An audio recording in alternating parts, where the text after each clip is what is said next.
Hey guys, so I'm actually going to show you how to tie a tie 3 ways. Now there's a couple of key components to matching your tie as well as how you should tie your tie.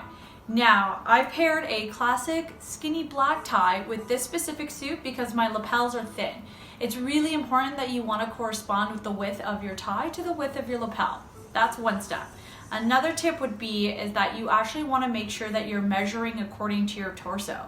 So normally a tie should hit just around your waistband, whether it's a little past or just touching it, shouldn't go above. Because I actually have a smaller torso. So normally a simple tie would be a 4-in-hand or a single knot. Because I am more leg than torso, I actually will be showing you how to do a double knot because that's what fits for my body. So the first step is that you want to actually have your collar up and then actually have it roughly measured. Now this takes a couple of tries. It took me a bunch of times just to get the right knot, so no worries, you have all the time in the world to practice right now. So I've actually put my collar back down after I have my neck around it. So the first step is you're actually going to take the bigger piece and you're going to fold it over. So you're going to make almost like an X, so just like that. So normally I just have my thumb just underneath it there, just to kind of hold it in place. So you're gonna wrap this around all the way from the back, all the way from the front. So right there is a single knot. But because again, I'm a little shorter, we're gonna go for a double. So we're gonna wrap this all the way around one more time, like so. So now that we've had our double loop, what we're gonna do is now we're gonna take the big piece and we're gonna bring it right through in between, and now we're actually gonna feed it through. So this isn't the most glamorous part, but we're just gonna feed it through that knot. So as you can see, or the best of your abilities, I have it right through that, and as you can see, all the way through.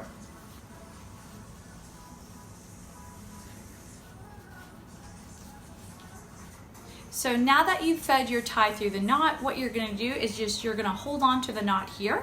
You're gonna pull onto the smaller piece of the back of the tie. That's what's actually gonna bring it up to your neck. At the same time as you're pulling, you're actually gonna move the knot side by side until you finally get it all the way up to the neck and centered into the middle. You wanna make sure that the collar is down, nothing is showing, everything looks good and centered. You can actually pull onto the bigger part of the tie as well to create a little knot or a little dimple, which is really cute. And as you can see, that is a double knotted or a double 4-in-hand. It's a smaller knot that fits a smaller tie and a skinnier lapel, so everything looks streamlined. So try this at home and see how that turns out, but practice makes perfect. Guys, so I'm actually now going to show you how to do a double Windsor knot or a full Windsor.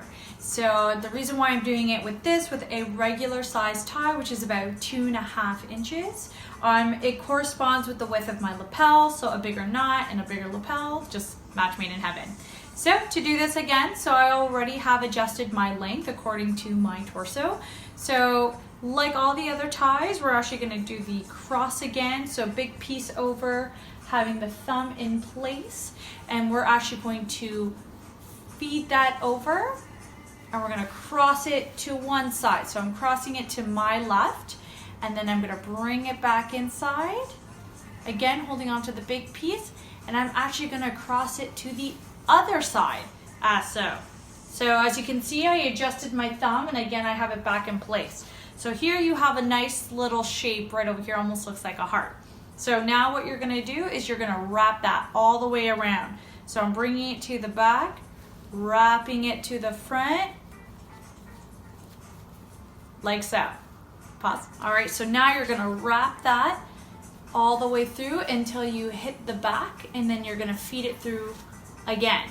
So now I'm actually gonna put this through the knot that we've made, like so, and just feed that through until we have a beautiful full Windsor. So again, taking the back part of the tie, rotating it back and forth until we get to the top of the neckline.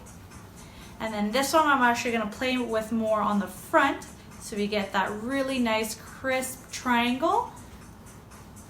And voila. And there you have it, a full Windsor knot.